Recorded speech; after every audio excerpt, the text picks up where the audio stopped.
ओम शांति। मीठे बच्चे इस अंतिम जन्म में ग्रस्त व्यवहार में रहते कमल पुष्प समान पवित्र बनो। एक बाप को याद करो, यही गुप्त मेहनत है। प्रश्न है, ज्ञान का तीसरा नेत्र मिलते ही कौन सा कंट्रास्ट स्पष्ट अनुभव होता है? उत्तर, भक्ति में भगवान को पाने के लिए कितना दर दर भटक रहे थे, कितनी ठोकरें खा रहे थे, अभी हमें वह मिल गया। साथ साथ रहम आता है, मनुष्य बेचारे अभी तक भी भटक रहे हैं, रास्ता ढूंढ रहे हैं। बाप ने हमें भटकने से छुड़ा दिया। हम बाबा के साथ जाने के लिए तैयारी कर रहे हैं। अभी गीत है इसमें, आज अंधेरे में है इंसान। ओम शांति। एक तरफ भगत याद कर रहे हैं, दूसरे तरफ में आत्माओं को तीसरा नेत्र मिल चुका है, अर्थात आत्माओं को बाप की पहचान मिल चुकी है। वो कहते हैं हम भटक रहे हैं, अभी तुम तो नहीं भटकते हो, कितना अंतर है। बाप तुम बच्चों को साथ ले जाने के लिए तैयार कर रहे हैं। मनुष्य गुरुओं पिछाड़ी तीर्थ यात्रा मेले मलाखरियात पिछाड़ी कितना भटक रहे हैं। तुम्हारा भटकना अब छूट गया है।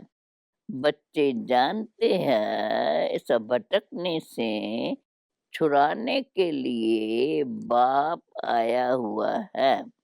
जैसे कल पहले बाप ने आकर पढ़ाया था, वह राजयोग सिखाया था, हूबहू ऐसे पढ़ा रहे हैं। बच्चे जानते हैं हम 5 विकारों पर जीत पा रहे हैं। कहा जाता है माया जीते जगत जीत। माया 5 विकारों रूपी रावण को कहा जाता है। माया दुश्मन ठहरी। माया धन संपत्ति को नहीं कहा जाता है। लिखना भी है 5 विकारों रूपी रावण व माया। तो मनुष्य कुछ अर्थ समझे, नहीं तो समझ नहीं सकते हैं। माया जीते जगत जीत। इसमें यादवों और कौरवों व असुरों और देवताओं की कोई बात नहीं है। स्थूल लड़ाई होती नहीं है। गाया जाता है योग बल से माया रावण पर जीत पाने से जगत जीत बनती है। तुम बच्चे जानते हो जगत कहा जाता है विश्व को। विश्व पर जीत पहनाने लिए विश्व का मालिक ही आते हैं, वही सर्वशक्तिमान है। यह तो बच्चों को समझाया गया है। बाप को याद करने से ही पाप भस्म हो जाते हैं। मुख्य बात है याद की। याद करने से तुम्हारे से कोई विक्रम नहीं होगा और खुशी में रहेंगे। पतित पावन बाप आए हैं पावन बनाने, तो फिर हम विक्रम क्यों करें? अपनी संभाल करनी है। बुद्धि तो मनुष्य को है ना, इसमें और कुछ लड़ने आदि की बात नहीं है। सिर्फ 5 विकारों को जीतने लिए बाप को याद करना बहुत सहज है। हाँ, इसमें मेहनत लगती है, टाइम लगता है, माया दीवा बुझाने लिए घड़ी-घड़ी तूफान लाती है। बाकी इसमें लड़ाई की कोई बात नहीं है। वहाँ है ही देवताओं का राज, असुर कोई होते नहीं। हम है ब्राह्मण, ब्रह्मा मुख वंशावली। जो ब्राह्मण कुल के है, वही अपने को ब्राह्मण समझते हैं। रूहानी बाप हम रूहों को बैठ ज्ञान देते हैं। ज्ञान सागर पतित पावन सद्गति दाता एक ही है। वही स्वर्ग स्थापन करने वाला है। अभी तुम बच्चों को तो बहुत खुशी होनी चाहिए। विदेश वालों को भी पता पड़ेगा, ये तो वही सिंध वाले ब्रह्मा कुमार कुमारियां हैं जो कहते हैं पैराडाइज श्रीमत पर स्थापन कर दिखाएंगे। आत्मा कहती है ना, शरीर द्वारा आत्मा सुनती है और डायरेक्शन पर चलती है। कल्प कल्प बाप ही आकर युक्ति बतलाते हैं। बाप है गुप्त, किसको भी पता नहीं पड़ता है। कितने ढेर मनुष्यों को समझाते हैं, फिर भी कोटों में को ही समझते हैं। तुम बच्चे अब समझते हो, हमारा ऑल राउंड पार्ट है। बाप ने समझाया है, तुम ही राज लेते हो और कोई ले न सके, सिवाय तुम भारतवासियों के जो अभी अपने को हिंदू कहलाते हैं। आदमशुमारी में भी हिंदू लिख देते हैं। हम भल कुछ भी नाम दे, वास्तव में आदि सनातन देवी देवता धर्म के थे। वह दैवी धर्म भ्रष्ट, कर्म भ्रष्ट हो जाने कारण अपने को हिंदू कह देते हैं। हिंदू नाम क्यों पड़ा, यह भी कोई नहीं जानते।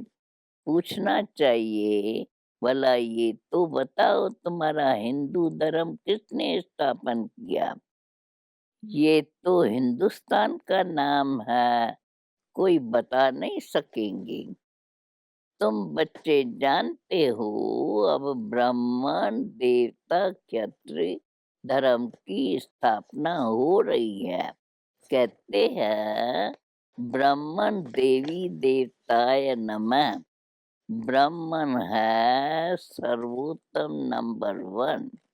वास्तव में स्वर्ग सत्य को कहा जाता है। रामचंद्र के राज्य को भी स्वर्ग नहीं कहा जाता। आधा कल्प है राम राज, आधा कल्प है आसुरी राज। ये सब दिल में धारण करना है। अभी हमको स्वर्ग में जाने के लिए क्या करना है? पवित्र तो जरूर रहना ही है। बाप कहते हैं बच्चे, काम महाशत्रु है। इन पर जीत पाकर पवित्र रहना है। इसलिए कमल पुष्प की निशानी भी दिखाते हैं। ग्रस्त व्यवहार में रहते कमल फूल समान बनना है। यह दृष्टांत तुम्हारे लिए है। हठ योगी तो ग्रस्त व्यवहार में कमल फूल समान रह न सके। वह अपना निवृत्ति मार्ग का पाठ बजाते हैं। गृहस्थ व्यवहार में रह नहीं सकते, इसलिए घर-बार छोड़ चले जाते हैं। तुम दोनों सन्यास की भेंट कर सकते हो। प्रवृत्ति मार्ग में रहने वालों का गायन है। बाप कहते हैं गृहस्थ व्यवहार में रहते सिर्फ यह एक अंतिम जन्म हिम्मत कर कमल फूल समान पवित्र रहो। भल अपने गृहस्थ व्यवहार में रहो। वह सन्यासी तो घर बार छोड़ जाते हैं। ढेर सन्यासी है जिन्हों को भोजन देना पड़ता है। पहले वह भी सतो प्रधान थे, अभी तमो प्रधान बन गए हैं। यह भी ड्रामा में उनका पार्ट है। फिर भी ऐसे ही होगा। बाप समझाते हैं इस पतित दुनिया का विनाश तो होना ही है। थोड़े थोड़ी बात में ही एक दो को धमकी देते रहते हैं। अगर ऐसा नहीं होगा तो बड़ी लड़ाई लग जाएंगी। तुम बच्चे समझते हो, कल पहले भी ऐसे हुआ था। शास्त्रों में भी लिखा है, पेट से मूसल निकले। यह हुआ। फिर होली में सांग बनाते हैं।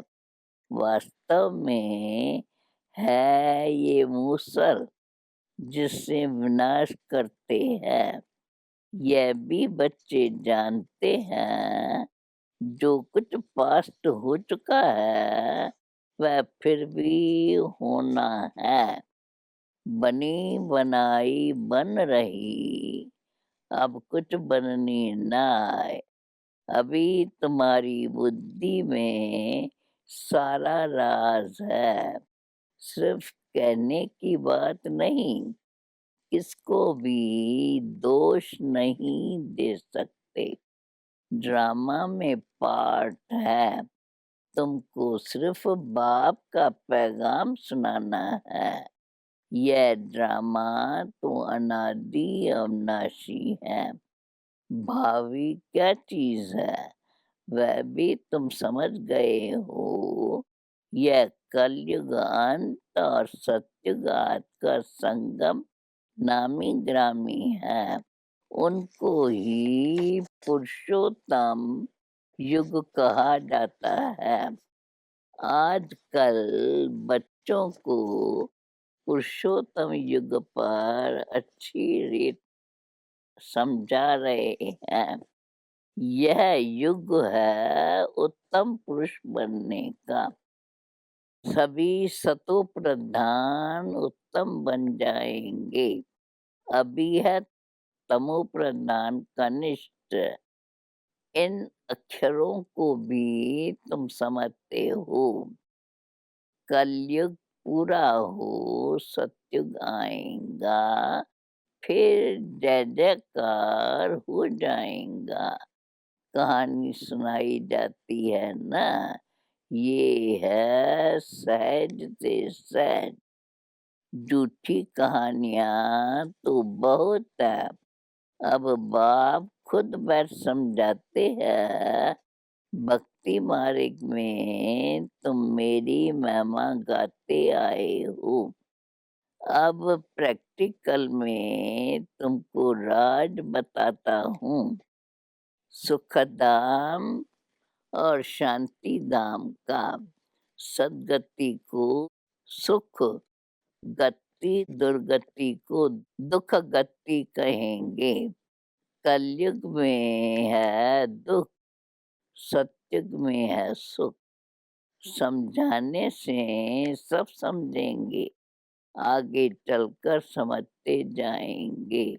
समय बहुत थोड़ा है, मंजिल बहुत ऊँची है। कॉलेज में जाकर तुम समझाएँगे तो इस नॉलेज को अच्छी रीत समझेंगे। बरोबर यह ड्रामा का चक्कर फिरता रहता है और कोई दुनिया नहीं है। वह समझते हैं ऊपर में कोई दुनिया है, इसलिए सितारों तरफ जाते हैं। वास्तव में वहाँ कुछ है नहीं। God is one, creation is one. मनुष्य सृष्टि यही है। मनुष्य मनुष्य ही है। सिर्फ देह के अनेक धर्म हैं। कितनी वैरायटी है। सतयुग में एक ही धर्म था, उसको कहा जाता है सुख धाम। कलयुग है दुख धाम। सुख और दुख का खेल है। बाप थोड़े ही बच्चों को कब दुख देंगे। बाप तो आकर दुख से लिबरेट करते हैं। जो दुख हरता है वो फिर किसको दुख थोड़े ही देंगे। अभी है रावण राज। मनुष्यों में 5 विकार प्रवेश है, इसलिए रावण राज कहा जाता है। वर्ल्ड की हिस्ट्री ज्योग्राफी का राज अभी तुम बच्चों के बुद्धि में आ गया है। रोज सुनते हो यह बहुत बड़ी पढ़ाई है। तो बाप समझाते हैं अभी बाकी थोड़ा समय है, उसमें बाप से पूरा वर्षा लेना है। धीरे धीरे मनुष्य भी समझेंगे। बरोबर ईश्वर का रास्ता तो यही समझाते हैं। दुनिया में और कोई भी ईश्वर को पाने का रास्ता नहीं बतलाते हैं। ईश्वर का रास्ता ईश्वर ही बताते हैं। तुम तो उनके बच्चे, पैगाम देने वाले हो। कल अब पहले भी जो निमित्त बने होंगे वही अब बनेंगे और बनाते जाएंगे। बच्चों को विचार सागर मंथन करना है। राय देनी चाहिए बाबा। हम समझते हैं यह चित्र होने चाहिए। इनसे मनुष्य अच्छा समझ सकते हैं। बाबा कम चित्र इसलिए कहते हैं क्योंकि कई सेंटर्स बहुत छोटे छोटे हैं। 5-7 चित्र भी मुश्किल रख सकते हैं। बाबा कहते हैं घर घर में गीता पाठशाला हो। ऐसे भी बहुत है, एक कमरे में सब कुछ चलाते हैं। मुख्य चित्र रखे हो तो मनुष्यों को समझ मिली। आखिरीन भगवान किसको कहा जाता है। उन से क्या मिलता है। भगवान को बाबा कहा जाता है। रुद्र बाबा नहीं कहेंगे। शिव बाबा नामी ग्रामी है। बाबा कहते हैं यह वही कल्प पहले वाला ज्ञान यज्ञ है।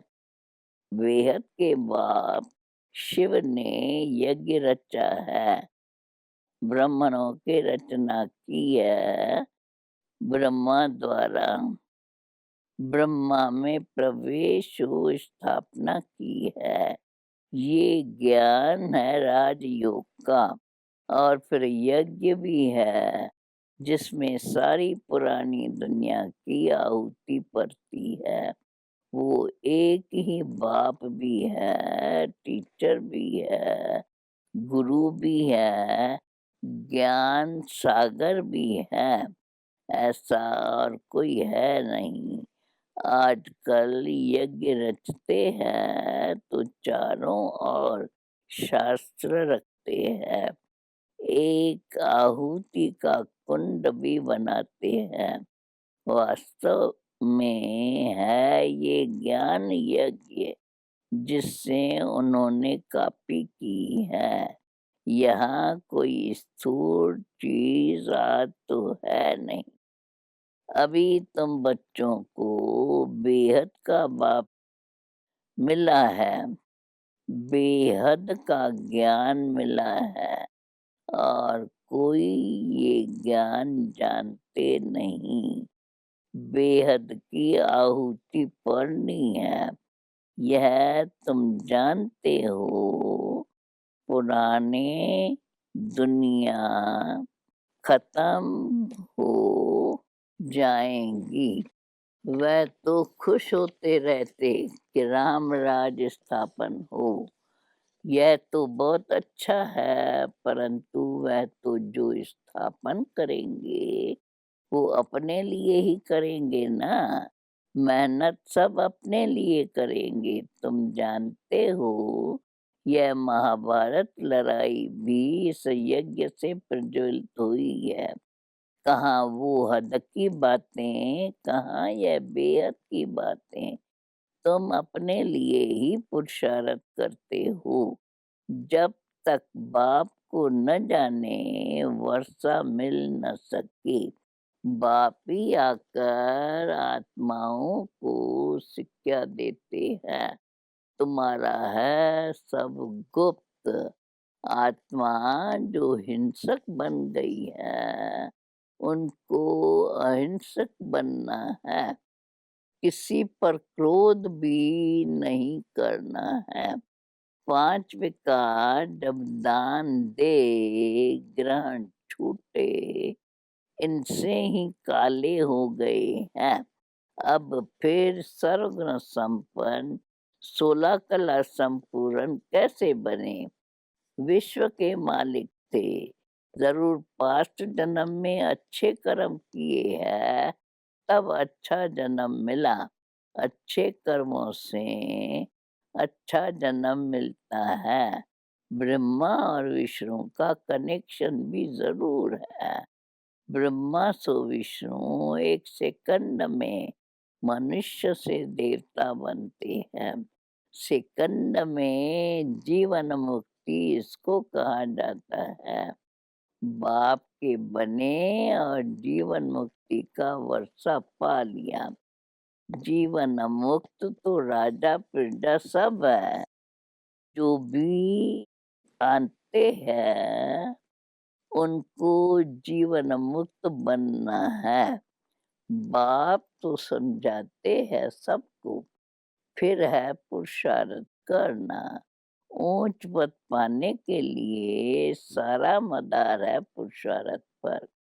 क्यों न पुरुषार्थ करते करते हम ऊंच पद पाएं। बाप को बहुत याद करने से बाप के दिल पर अर्थात तखत पर चढ़ जाएंगे। बाप कोई मेहनत नहीं देते हैं अबलाओं से, और क्या मेहनत कराएंगे।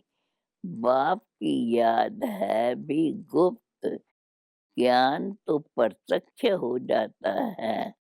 कहा जाता है इनका भाषण तो बहुत अच्छा है, परंतु योग में कहाँ तक है। बाप को याद करते हैं, कितना समय याद करते हैं।